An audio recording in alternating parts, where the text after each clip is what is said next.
That's the title. But trust me, the truth behind it is even crazier than the words you just read. Because the day my barn went up in flames, I wasn't running. I wasn't screaming. I wasn't begging anyone to stop. I just watched. I watched as fire trucks rushed in. I watched as officers tried to calm her down. I watched as that blonde HOA Karen waved a burning match in her hand like she owned the entire county. She thought she was powerful. She thought she was untouchable. She thought she finally taught me a lesson. But she had no idea. No idea who I really was. No idea what I really did. No idea the kind of courtroom I worked in. Or what I had the power to do. And the moment she found out, her entire world changed in a single breath. Welcome back, folks, to HOA Stories. I'm Daniel, a simple man living in a quiet town in the Midwest. I work a normal job. I mind my own business. And like many of you, I cannot stand HOAs. If you hate HOAs too, hit that subscribe button. If you ever had a nightmare neighbor or a crazy HOA board, drop BOOHOA in the comments. Share this story with anyone who ever dealt with petty rules or power-hungry neighbors. Now let me take you right into the day everything changed. The day the fire started. The day HOA Karen crossed a line you can never uncross. And the day she learned exactly who I am. Let's begin. The fire wasn't the beginning. People think it was. They look at the flames, the smoke, the fire trucks, and they assume that's where the story starts. But no. The fire was only the explosion.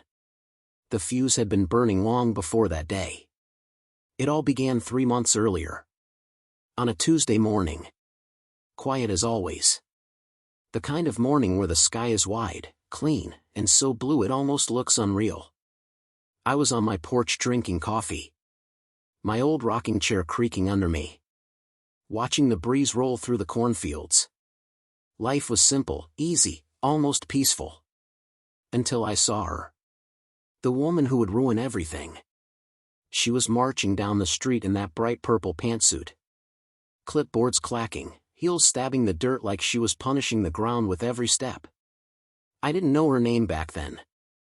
People just called her the new HOA president. But later I'd learn something else. I'd learn what people really whispered about her. They didn't just say HOA president. They said that woman ruins lives. She walked straight toward me. Didn't smile. Didn't blink. Didn't say good morning. Just shoved a paper into my hand. A violation notice. I stared at it for a long moment. Confused. Because my property wasn't even in her HOA. I lived just outside the boundary. Everyone knew that. Everyone respected that. Except her. I'm extending jurisdiction, she said. Like she was declaring herself queen of the whole county. This community needs visual consistency. Your barn is out of compliance. I almost laughed. Out of compliance. My barn. A structure that stood there since my grandfather's grandfather built it. Before the HOA. Before the town. Before any of them even existed. What exactly is wrong with it, I asked. Trying to be polite. Trying to be calm. She snapped her fingers dramatically. Like she was summoning someone. And one of her board members ran over with a binder. Aesthetic disruption, she said. Your barn's shade of wood does not fit our approved palette. It must be removed or repainted immediately. Preferably removed. It blocks the view of the landscape. Now. Maybe some people would have argued. Maybe some would have yelled. Maybe some would have tried to explain the history. But I just sipped my coffee. Looked at her. And said. No. She froze. Her eyes narrowed. And in that moment, I felt something strange. A chill. Like the air shifted around her. Like the bright purple of her suit sucked all the warmth out of the world. No, she repeated. As if the word itself offended her. You don't get to say no. I'm the HOA president. And I'm not in your HOA, I said. Calm. Steady. Still sipping my coffee. Like none of this mattered. But to her, oh, it mattered. It mattered in a way I could never imagine. Her voice dropped. Low. Cold. Dangerous. You'll regret this. Then she walked away. Her heels clicking like gunshots. That was the first spark. The first tiny flame. A week later, she returned. This time with a measuring tape. A camera. 3 board members. And a smug smile. You're being fined, she said. For what? For the barn. For the fences. For your mailbox. For your driveway gravel. For the color of your soil. For the angle of your crops. For existing without authorization. She actually said that. Existing without authorization. I remember thinking, she's crazy. But crazy wasn't the real problem. No. The real problem was her obsession. Her need to control. Her hunger for power. Every week, more fines. Every week, more harassment. Every week, she pushed harder. Once she even stood across my fence line watching me for 2 full hours. Arms crossed. Eyes locked on me. Like a hunter waiting for a mistake. I ignored her. Like always. Maybe that was my mistake. Because the more I ignored her, the angrier she became. The more she needed to win. To break me. To force me into her rulebook.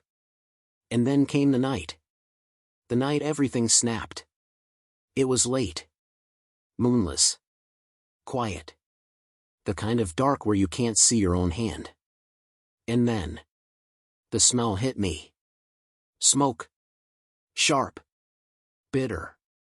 Wrong. I rushed outside. And there it was. My barn. My family's history. My grandfather's memories.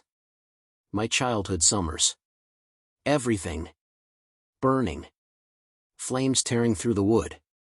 Sparks flying like angry fireflies. Heat hitting my face in hot waves. And in the middle of all that chaos. In the flashing lights. In the shouting. In the sirens. I saw her. HOA Karen. Purple suit glowing with the firelight. A tiny burning match in her hand. A smile on her lips. And the officer beside her. Trying to calm her down. As she pointed at me and yelled something about teaching him a lesson. But here's the part no one knew. The part she had no clue about. I wasn't just a farmer. I wasn't just a quiet man on a quiet property. I was something else. Something she never expected. Something that made her entire world crumble the moment she learned it. A federal judge. One of the people who decide the fate of others. One of the people she should never have crossed. But she didn't know. Not yet. Not then. She would learn. Soon. Very soon. And when she finally found out, her face changed in a way I'll never forget. But before I tell you what happened next, let me ask you something. If someone burned your family's barn, would you forgive them or would you make them face every consequence they tried to avoid? I didn't sleep the night the barn burned. How could I? The smoke still hung in the air. Thick, heavy, full of everything I'd lost. Firefighters stayed until sunrise. Water puddles everywhere. Ash floating like gray snowflakes. Charred beams sticking up from the ground like broken bones. But none of that haunted me. Not the damage. Not the loss. What haunted me was the look on her face. That smug little smirk. That spark in her eyes. That twisted pride when she pointed at me while holding the match. She looked like she'd won. Like she'd conquered something. Like she believed she had finally broken me. But she had no idea. No idea what she had actually set on fire. As the sun started rising, the fire trucks rolled away. The police cars slowly left. The neighbors went back to their houses. And I just stood there, hands in my pockets, staring at the black skeleton of what used to be my barn. Then I heard a voice behind me. "You okay, sir?" It was Officer Miller. Young guy. Polite. A little too nervous for his own good. "I'm fine," I said. Even though I wasn't. Not even close. He hesitated. Looked back at his patrol car. Looked back at me. Lowered his voice. "She's saying you did this yourself. Insurance fraud. Revenge on the HOA. She's pushing hard. She even tried to file a report with me." I didn't respond. I didn't blink. I just stared at him until he got uncomfortable. She said you threatened her. Said you scared her. Said she feared for her safety." I let the silence stretch. Long. Uneasy. Cold. Then I spoke. My voice low. Calm. Controlled. "Officer. I haven't spoken more than 10 words to that woman in my entire life. And every word was polite. She's lying. She's covering something. And you know it." He swallowed. Hard. Then he whispered. "She told me not to talk to you at all. Said it would complicate things. But I wanted to give you a heads up. Something's off about her. Really off. And she's not done with you." I watched him walk back to his car. His shoulders stiff. His steps quick. As if just being near my burned barn made him nervous. When he drove off, I finally turned around. And there she was. HOA Karen. Standing at the far end of the property line. Arms crossed. Staring straight at me. Not hiding. Not pretending. Just watching. Like a villain at the end of a movie scene. Confident she had won. She lifted her chin. Smiled. Then mouthed 2 silent words. "You're next." Then she spun on her heel and walked away. Purple suit fluttering like a flag of war. That was the moment. The exact second. I felt something inside me shift. Not anger. Not fear. Not sadness. Something colder. Sharper. Something that had been sleeping for years. Something I used every day in a courtroom. Something she should have prayed never woke up. Judgment. I took a deep breath. Stepped over the wet ground. And walked toward the house. Not to cry. Not to grieve. Not to panic. I walked to make coffee. Black and strong. Because I knew exactly what was coming next. And I wanted to be awake for every second of it. The next morning, I drove into town. Calm. Steady. Focused. People stared at me. Some whispered. Some looked away. But everyone had heard. Small towns always know everything before the sun even rises. At the cafe, old men sitting in the corner stopped mid-sentence. A waitress froze holding a pot of coffee. 2 teenagers at the counter stared like they were looking at a ghost. But I just walked to the register. Ordered my usual. Sat in the corner. And drank it in silence. 10 minutes later, she walked in. Purple suit. Big sunglasses. Lips pressed together in fake innocence. The room went dead quiet. You could hear a pin drop. She made sure everyone saw her. Made sure to smile at every table. Made sure to act like she was the hero in all this. Then she walked over to me. Slow. Confident. Arrogant. And sat in the chair across from mine. "Enjoying your morning?" she asked. Voice sugary sweet. Fake as plastic. I didn't respond. Just sipped my coffee. She tapped her nails on the table. Bright pink. Sharp. Annoying. You should know. I already reported you to the county. And the insurance company. And the zoning department. They all know you're the one who set that fire. This won't end well for you. You might even go to jail. Still. I didn't look at her. Didn't speak. Didn't blink. She leaned in. Lowered her voice. Eyes full of pure poisonous confidence. You think you're better than me. You think you can ignore me. But you can't. I run this neighborhood. I run the HOA. I run this town. And men like you. Men who don't listen. Men who don't respect rules. Men who think they're above me. I break them. That's when I finally turn my head. Slowly. Very slowly. And for the first time. She flinched. Something in my eyes must have shown. Something she wasn't expecting. Something she didn't recognize yet. Because she didn't know who I was. Not yet. Not then. I stood. Dropped a few bills on the table. Walked past her. But right as I reached the door, I paused. And spoke. My voice quiet. Controlled. Professional. The same tone I used in court. When ruling on the fate of criminals. Liars. People who thought they were untouchable. You should be very careful about the lies you tell. They have a way of coming back for you. Then I walked out. Leaving her frozen in the chair. Coffee cup shaking in her hand. By that afternoon. She escalated. Again. She called the sheriff. Tried to file charges. Tried to claim she was emotionally traumatized. Tried to say I threatened her life. But something she said slipped. Something small. Something important. She told them. I was inspecting his property that night.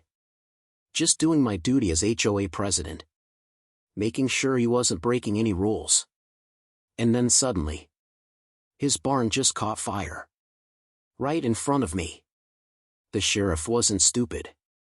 He asked her why she was on property she didn't control. Why she was there past midnight. Why she was holding a lit match. Why neighbors saw her yelling. Why the officer reported her strange behavior. Her answers didn't make sense. None of them linked. None of them matched her earlier story. And for the first time, she started cracking. Her confidence slipping. Her voice shaking. Her eyes wobbling. Meanwhile, I stayed silent. Calm. Patient. Because judges don't need to shout. Judges don't need to rush. Judges don't need to threaten.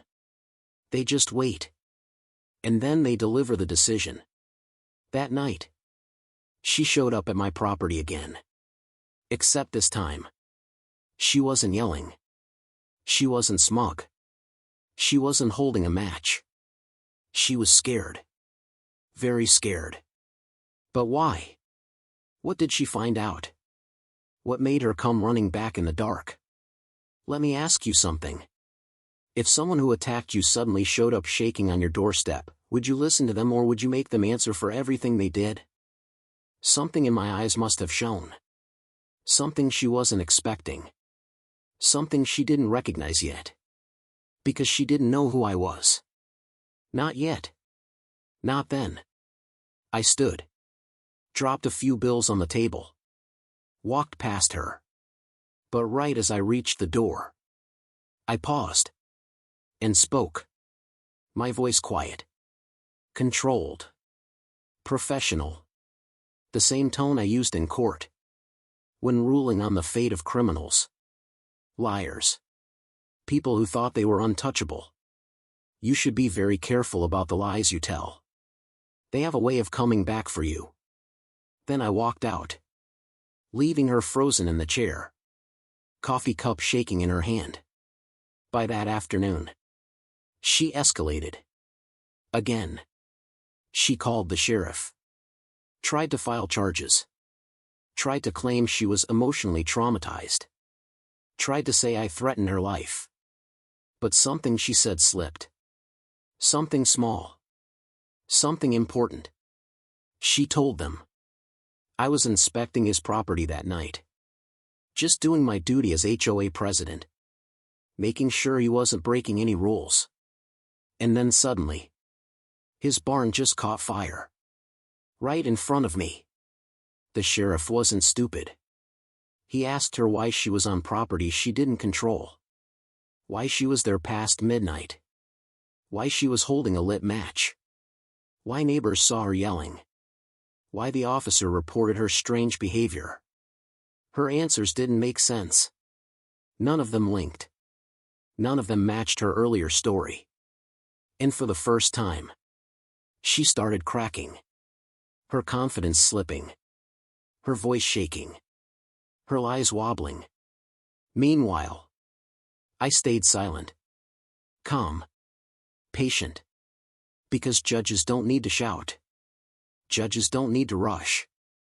Judges don't need to threaten. They just wait. And then they deliver the decision.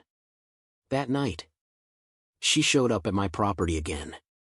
Except this time, she wasn't yelling. She wasn't smug. She wasn't holding a match. She was scared. Very scared. But why? What did she find out? What made her come running back in the dark? Let me ask you something. If someone who attacked you suddenly showed up shaking on your doorstep, would you listen to them or would you make them answer for everything they did? Sheriff Daniels didn't waste another second. Everyone step back, he shouted, voice cutting through the crackling of the flames. This whole barn is about to collapse. Firefighters pulled back the hose teams as sparks rained down like fiery snow. The barn's roof sagged inward, beams glowing red under the intense heat. The smell of burning wood, melting metal, and scorched earth filled the air. Karen, however, stayed exactly where she was, arms crossed, chin lifted, and that same smug little smile on her lips. Sheriff, she said sweetly, I believe he needs to be arrested now. You have my statement. I'm a witness. A respected HOA chairwoman.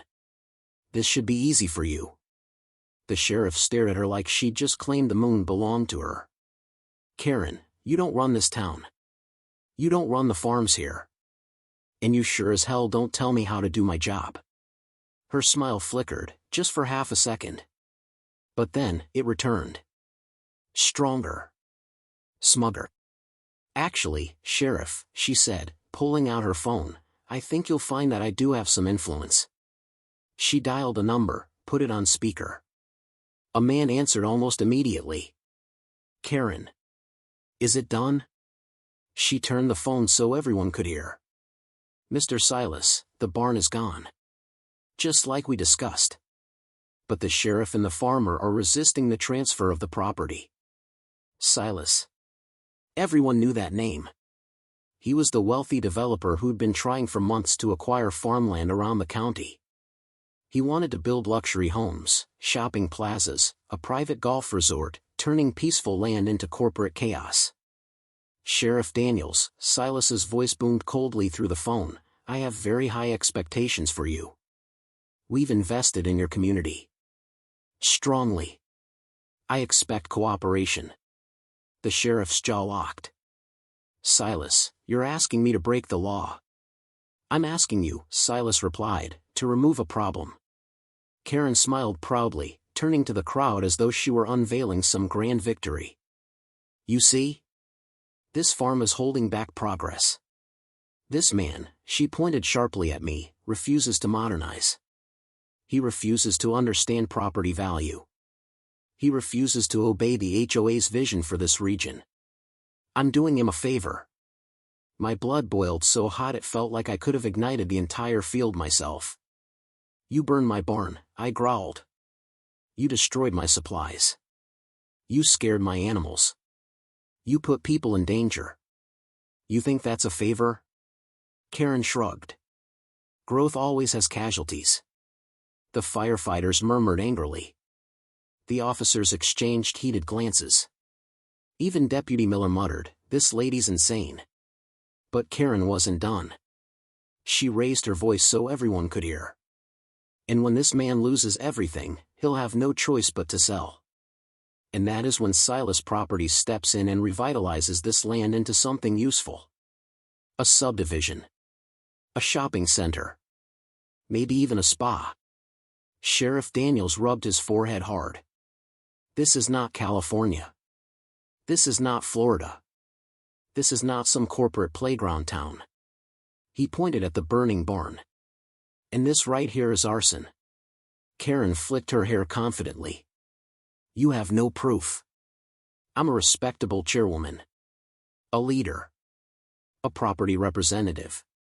You can't touch me." Oh, how wrong she was. Because Sheriff Daniels suddenly smirked, slowly, knowingly, like he'd been waiting for this moment. "Oh, Karen, you still don't get it, do you?" He reached into his front vest pocket and pulled out a small, square device. A body camera. It blinked blue. "Recording." "Deputy Miller," he said without breaking eye contact with her, "what's department policy when a citizen makes a verbal confession of intent to commit arson?" Miller didn't hesitate. "Mandatory detainment and immediate arrest." Karen blinked. Then blinked again. What confession?" she sputtered. Sheriff Daniels rewound the audio right there in front of her. Her voice played clearly. "Sheriff, the barn is gone. Just like we discussed." Karen's face drained of color. No. That wasn't a confession. That was context. It's not what it sounds like." But the sheriff wasn't finished. He held up a second device. "My security camera drive. Pulled straight off my house half an hour earlier. Your little visit to the barn this morning? The one where you walked around with a matchbook and gasoline?" "Yeah," the sheriff said, "we got that too." Karen lunged for the drive, but Miller stepped between them. "You're not going anywhere," he said. Now she was panicking. Her breaths fast. Her eyes darting everywhere. "No, wait, listen. I didn't mean, it wasn't supposed to, you don't understand." But someone else finally spoke. "Old man Hargrove, my neighbor from 2 farms over." He stepped forward with slow, steady determination. "I understand just fine," he said. "You threatened me 3 months ago. Told me if I didn't sell, something unfortunate could happen to my equipment barn." Karen froze. You can't prove that." "Oh? Good thing I recorded it," Hargrove growled, tapping his phone. Sheriff Daniels nodded toward Miller. "Deputy, cuff her." Miller pulled out the cuffs. Karen backed up, shaking her head violently. No. No and oh. You can't arrest me. I'm HOA. I run this place." "Nah," Miller said, gesturing toward the firefighters, officers, and farmers watching, "you don't run anything here." As Miller grabbed her arms, Karen screamed hysterically. "Silas. Help me. Tell them I'm covered." Silas's cold voice echoed through the phone. "You're on your own." Karen's jaw dropped open. No, and oh, you can't abandon me. You promised, you said you'd take care of this." Silas sighed like she was a minor inconvenience. "You failed. Goodbye." Then he hung up. Karen let out a strangled half-scream, half-sob as Miller finished cuffing her. Her face was blotchy, her hair disheveled, her confidence shattered into dust. "You can't do this to me," she screeched. "This whole town is nothing. I am the HOA. I am your future." She thrashed so hard Miller had to call over another officer to help restrain her. The firefighters began clapping. The officers joined. The farmers joined.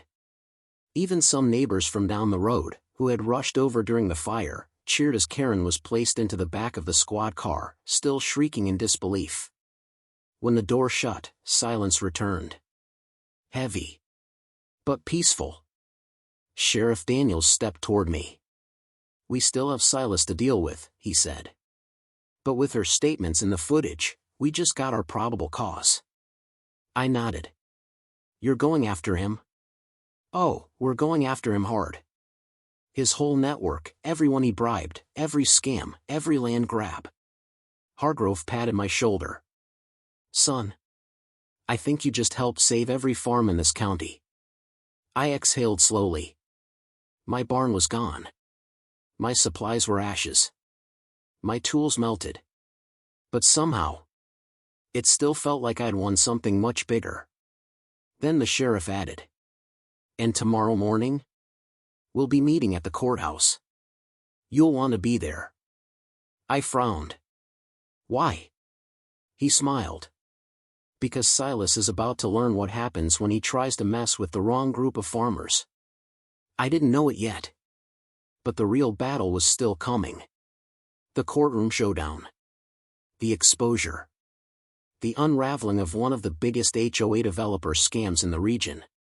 And I was going to be right in the middle of it. Point 3. I didn't sleep that night. Not even for a second. Because every time I closed my eyes, I saw the flames again. Saw the orange glow dancing on the corn barn walls. Saw Karen's stupid little smirk. And heard her say it was just an accident even though her voice shook like she knew she'd messed with the wrong guy. By sunrise, I made up my mind. If the HOA wanted war, I was done playing nice. So I got dressed. Buttoned up my shirt. Put on the same cold expression I used in courtrooms across the country. And walked out to face the neighborhood that pretended everything was normal. The morning air smelled like wet ash. The barn was gone. The ground was black. The tools, the old tractor, the feed bags, the wooden crates, everything I'd built with my own hands, all burned into dust. But Karen stood on her porch sipping iced coffee. Like she was watching her gardening show on TV.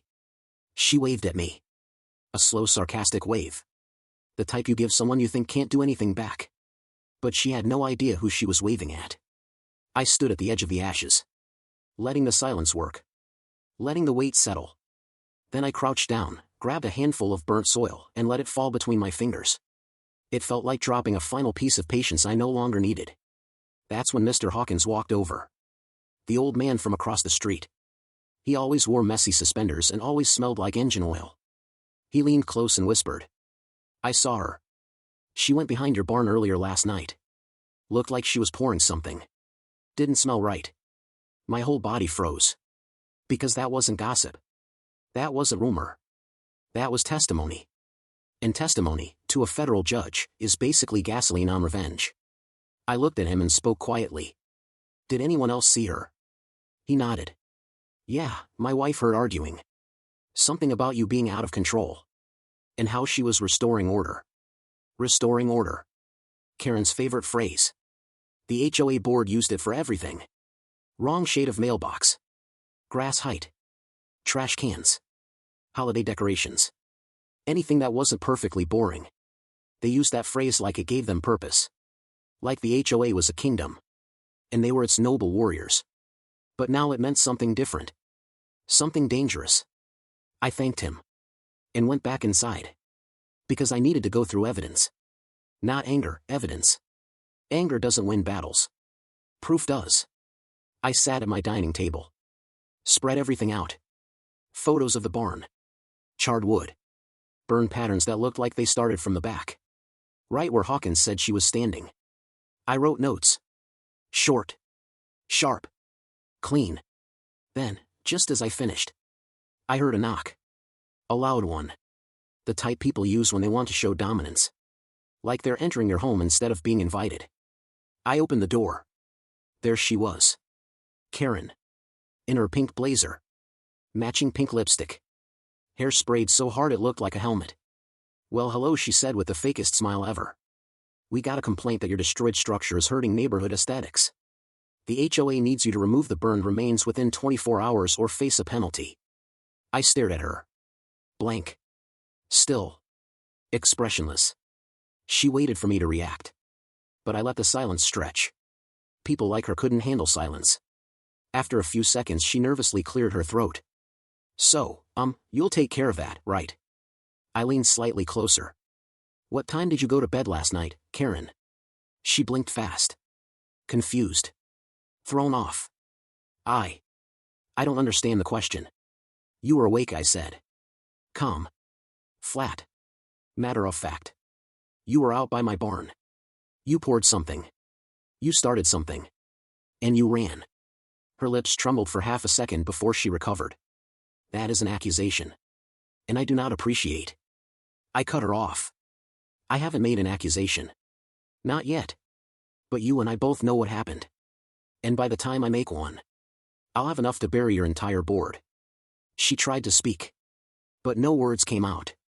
For the first time since I moved in, I saw real fear in her eyes. Not annoyance. Not arrogance. Actual fear. She stepped back. Her pink heels scraping the concrete. You're threatening me. No, I said quietly.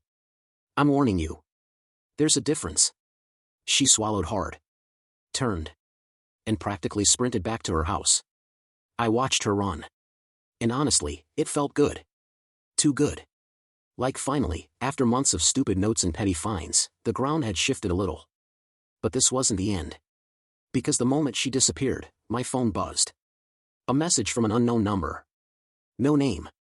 Just a string of text. I know what Karen did. Meet me at the old cul-de-sac bench tonight. Come alone. I stared at it. The old bench was broken. No one used it. It sat under a dead tree at the very edge of the neighborhood. The kind of place people only go when they want to tell secrets, or hide them. I didn't reply. But I felt the weight of something turning. Something pulling deeper. Because if someone else knew the truth, then this wasn't just Karen versus me anymore. This was bigger. Messier. More dangerous. When night came, I walked to the bench. Hands in pockets. No flashlight. Just the calm confidence of someone who'd stared down far worse monsters in real courtrooms. The bench creaked in the dark. A figure sat on the far side. Couldn't see their face. Just the shape of their shoulders. They whispered. She didn't act alone. They planned it. The whole board. They were all there. My chest went tight. All of them. Every single one. So why tell me? I asked quietly. The figure leaned forward. And in a trembling voice said. Because you're the only one in this neighborhood she's scared of. And if you don't stop her, next time it won't be a barn. A cold chill crawled up my spine. I stood there, breathing slow, trying to read their tone, their fear, their motive. But their last sentence kept echoing in my head. Next time it won't be a barn. So tell me. If someone whispered that to you in the dark, would you walk away calm, or would you start preparing for a fight you know can't be avoided? I walked home from that old bench with a slow heavy feeling in my chest. Not fear. Not panic. Just that quiet moment when you realize the game has changed. And all the pieces on the board suddenly look different. The night air was colder than usual. And every shadow on the sidewalk looked like it was hiding someone who knew more than they should. The whole board. All of them. Standing in the dark behind my barn. Watching it burn. Planning it. Agreeing to it. Smiling about it. I kept replaying those words over and over. The whisper. The warning. Next time it won't be a barn. That line stuck to me like glue. Inside my house everything felt too quiet. Like the walls were listening. Like even the floor knew something big was coming. I locked the doors. Pulled the curtains. And sat in my chair. Thinking. The HOA wanted control. Wanted obedience. Wanted everyone scared of their power. But they didn't know who they were playing with. I spent years reading criminals. Watching their confidence crack. I knew the signs. The shaky voice. The shifting eyes. The sudden attempts to look brave. Karen had all of it. Every last bit. I leaned back. Let my head rest. Let the room stay dim. Then I heard it. A car door closing outside. Soft. Slow. Like someone didn't want to be noticed. I stood up. Went to the window. Lifted the curtain just enough to peek. Karen. Standing next to another board member. Mrs. Porter. The one who never smiled unless she was giving someone a fine. They weren't talking. They were scanning my house. My windows. My driveway. They walked closer. Peeking at the side of the house. Looking for something. Maybe checking if I was home. Maybe checking if I was awake. I stepped back. Didn't move. Didn't breathe. Watched them walk around like vultures circling a body. Mrs. Porter whispered something. Karen nodded fast. Too fast. The pace of someone panicking. Then they hurried back to their car and drove away. The engine sound faded. But the anger inside me didn't. I changed clothes. Grabbed my notebook. Walked outside slowly.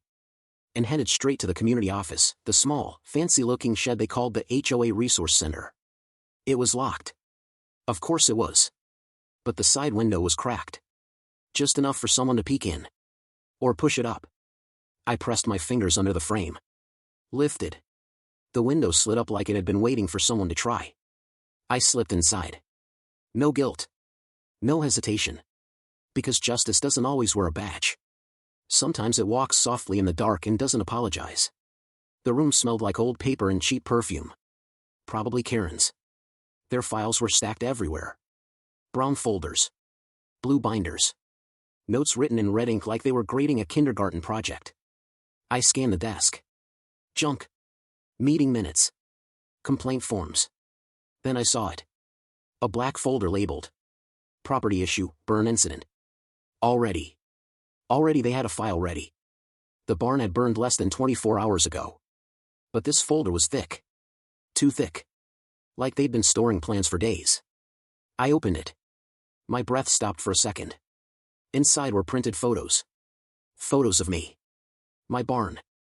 My yard. Taken at weird times. Night. Late evening. Early morning. Angles you get only when someone's sneaking around your property. There were maps. Red circles. Notes like, he leaves around 7 p.m. most days. Lights off at 10. Back entrance rarely used. They weren't tracking a homeowner. They were tracking a target. Then, at the very bottom, I saw a letter. Typed. Formal. Cold. Action to be taken to ensure compliance. Destruction of non-approved structure required. Board vote unanimous. Unanimous. All of them. Every single one. My hands tightened around the paper. My jaw clenched. But I didn't rip anything. Didn't shout. Didn't lose control. I took photos instead. Every page. Every map. Every timestamp. Because anger feels good. But evidence wins wars. Just as I finished photographing the last page. Headlights flashed across the window. A car pulling into the lot. I froze. Voices outside. Soft at first. Then clearer. Why is the side window open? Karen. And another voice. A man.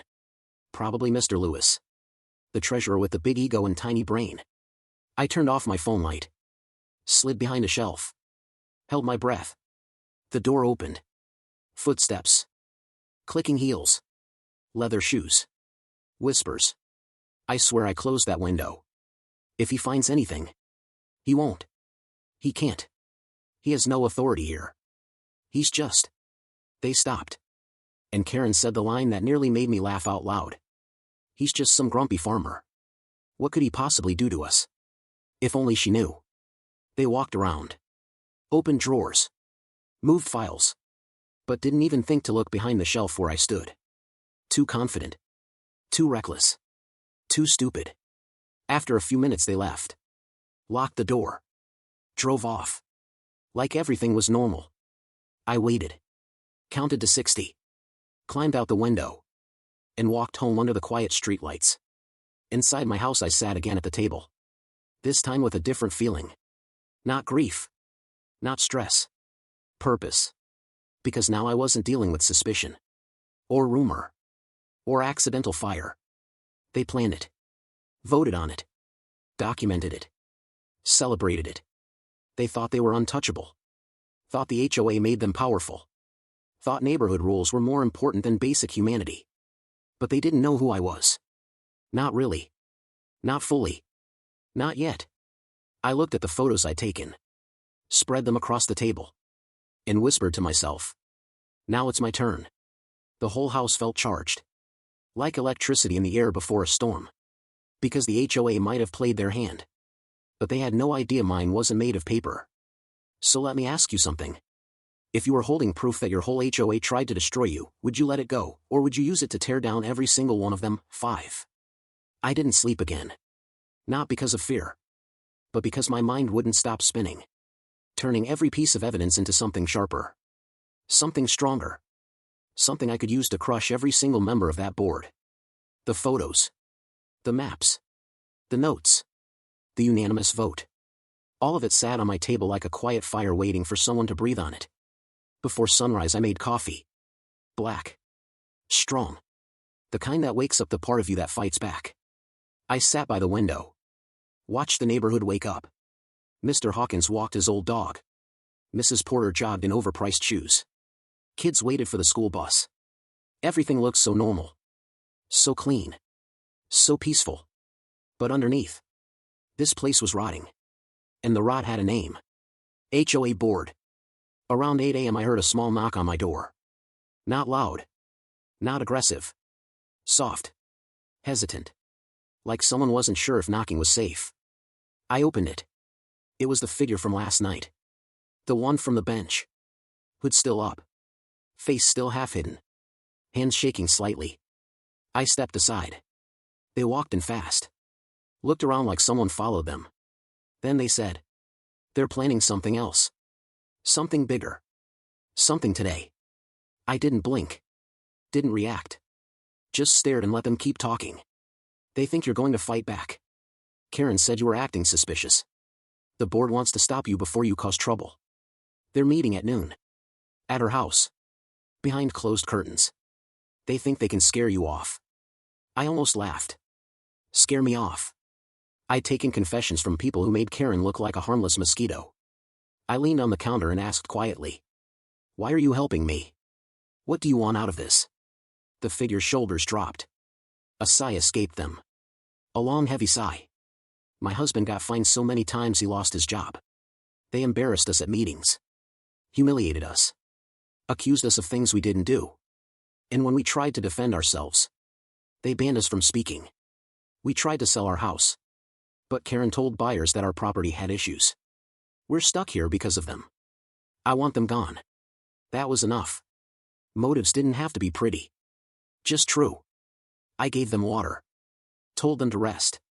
Told them to breathe. They sat on the edge of the chair. Fidgeting. Eyes darting to the window every few seconds. "They'll watch your house today," they whispered. They always do when they're nervous. Be careful. I thanked them. Walked them to the back door. Made sure no one saw them leave. When the door closed behind them, the house fell silent again. I opened my notebook. Turned to a clean page. And wrote 3 words. Take them down. Step by step. Piece by piece. I planned everything. Not with anger. Not with revenge. Just strategy. Simple. Cold. Precise. At 11:45 I walked outside. Calm. Slow. Like I had nothing to hide. But the neighborhood was different today. Cars parked crooked. Curtains slightly open. People pretending to water their plants but staring at me between the leaves. They were nervous. Good. Nervous people make mistakes. Karen's house sat at the end of the street. Shiny wreath. Over-decorated porch. Fake flowers in fake pots. The symbol of fake authority. Cars lined her driveway. All board members. All inside. All plotting. I didn't walk toward her house. Didn't make it obvious. Instead, I walked past it. Slow. Observing the details. The blinds were down. But there were shadows inside. Hands waving. People pacing. Someone slamming something on a table. Good. Let them panic. I kept walking. Turned the corner. And headed to the one place no one ever checked. The old utility road behind the neighborhood. Overgrown. Quiet. Forgotten by everyone except the maintenance crew. From there, I had a clear view of Karen's backyard. And for the first time, I saw her board gathered in a tight circle. Talking fast. Arguing. Pointing at papers. I recognized the papers. Copies of the photos they had taken of me. Copies of the vote letter. Copies of their plan. They were trying to figure out how much I knew. Trying to decide if I should be handled. Handled. They actually used that word. I crouched low behind the bushes. Took pictures. Every face. Every gesture. Every paper they held. Then, something strange happened. Karen stepped away from the group. Pulled out her phone. Dialed someone. Started whispering. Her voice carried just enough in the wind for me to catch parts. He's dangerous.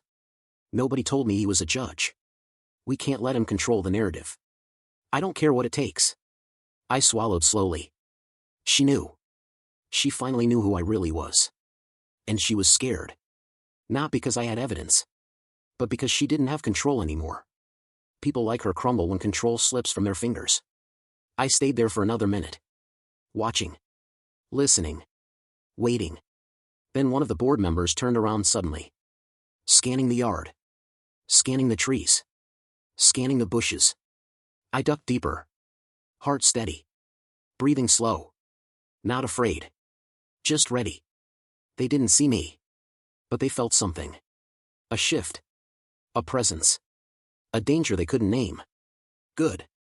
They should feel that. I backed out of the bushes. Walked the long way home. Hands in pockets. Mind running like a machine. Inside the house I spread the new photos on the table. Next to the old ones. Next to the files. Next to everything I already had. This wasn't just a pile of evidence anymore. It was a full map of their corruption. Their fear. Their obsession with power. Their stupidity. I stared at it all. Then whispered. They're done. They just don't know it yet. The house vibrated with silence again. Heavy. Waiting.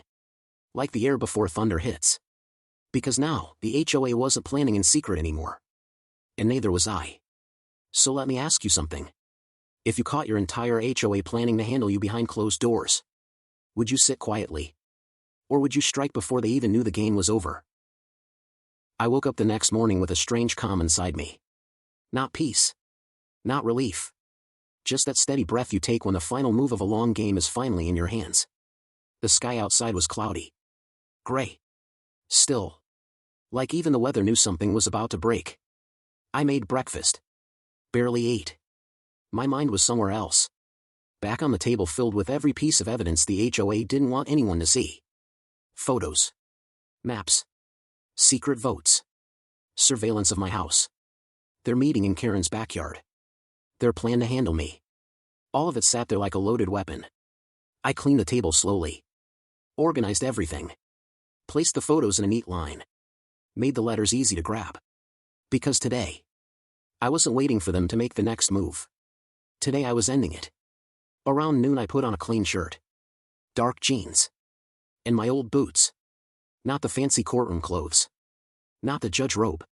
Just the version of me they underestimated. I tucked the folder under my arm. Locked the door. And walked down the street. The neighborhood was watching again. Peeking through blinds. Pretending to check mail. Acting like they weren't terrified of the man they once called the quiet farmer. Karen's house sat at the end like a plastic castle. Fake flowers. Fake welcome mat. Fake personality running the whole fake show. Cars were there again. All the board members. Just like yesterday. Perfect. I walked straight to the porch. Didn't knock gently. I hit the door with 3 loud knocks. The type that tells people they don't get a choice anymore. The inside went silent. Then small footsteps. Then hushed whispers. Then the door cracked open. Just an inch. Karen peeked through. Face pale. Eyes wide. You can't just show up, she whispered. I can. And I am. Open the door. She swallowed. Looked behind her. Hesitated. I didn't move. Didn't blink. Just stared. Finally she opened it. Slow. Reluctant. Like she already knew the worst part, whatever happened next, was out of her control. The whole board sat in her living room. Gathered around the coffee table. Shocked, frozen, staring at me like I wasn't supposed to exist inside their safe little bubble. Mr. Lewis stood up. Cleared his throat. Tried to look brave. Sir, this is a private. Sit down. He sat so fast the couch squeaked. I walked into the room. Shut the door behind me. And placed the folder on the table. Nobody breathed. I opened it. Pulled out the photos of my barn burning. Spread them across the table. Then the vote letter. Put it right in front of Karen. Watched her face drain of every drop of color. Then I placed the surveillance notes. The maps. The timestamps. The notes they wrote about me. The plans they hid from the entire neighborhood. Each paper was a strike. A blow. A reminder of the line they crossed. When I finished laying everything out, I looked at each of them one by one. You think this is about a barn? You think this is about a structure? Or a rule? Or your little power trip? Nobody spoke. No one dared. I leaned forward. Hands on the table. You planned to destroy my property. You tracked my movements. You held a secret vote. You coordinated a break-in. You set a fire. And then you tried to silence me. Karen finally broke. Her voice trembling. You can't prove any of us were there. I smirked. A slow cold smirk that made her flinch. I can prove everything. And even if I couldn't, I don't need to. She frowned. Confused. Terrified. I pulled out my phone. Pressed play. The recording from yesterday. Their backyard meeting. Their voices. Their plans. Their panic. Their strategy to handle me. Their voices echoed through the room. Clear. Sharp. Undeniable. Karen's hand covered her mouth. Someone gasped. Someone whispered a prayer. I let the whole recording play. Every second. Every whisper. Every lie tumbling out into the open. When it ended, silence wrapped around the room like a noose. I stood straight. You didn't just break HOA rules. You broke the law. Multiple laws. Arson. Conspiracy. Property destruction. Intimidation. Harassment. Document fraud. They stared at me like their world had collapsed. And honestly, it had. Karen's voice cracked. What do you want? I stepped closer. Looked her dead in the eye. I want the entire board to resign. Effective immediately. Every member. Every position. No exceptions. You will write your resignation letters today. Not tomorrow. Not next week. Now. Nobody argued. Nobody questioned it. They were too afraid. Too exposed. I placed blank paper and pens in front of them. Watched them write. Watched the guilt creep into their hands. Watched their confidence bleed out onto the floor. One by one. They signed their names. When they were done, Karen slid her letter across the table with shaking fingers. We're sorry, she whispered. Barely audible. Barely real. I picked up the letters. Tucked them into the folder. And headed for the door. But I stopped before leaving. Turned around. Looked at all of them huddled together on the couch like scared children. One more thing. If any of you ever step foot on my property again, or try to manipulate another homeowner, or try to rebuild this board in secret, I'll come back. And next time, I won't settle for resignations. Nobody breathed. Nobody blinked. I walked out. Closed the door. And the entire neighborhood felt different. Lighter. Quieter. Like the storm had passed. Like the ground was finally mine again. I walked home slowly. Folder in hand. The ghosts of their panic still echoing behind me. When I reached my porch, I looked over the ashes of my old barn. The place that started everything. The place they tried to use to break me. I whispered to myself. They should have left the barn alone. The wind blew. Soft. Warm. Almost like the land was finally at peace again. But tell me something. If you had the whole corrupt HOA board trembling in front of you, would you let them walk away quietly? Or would you push the punishment even further?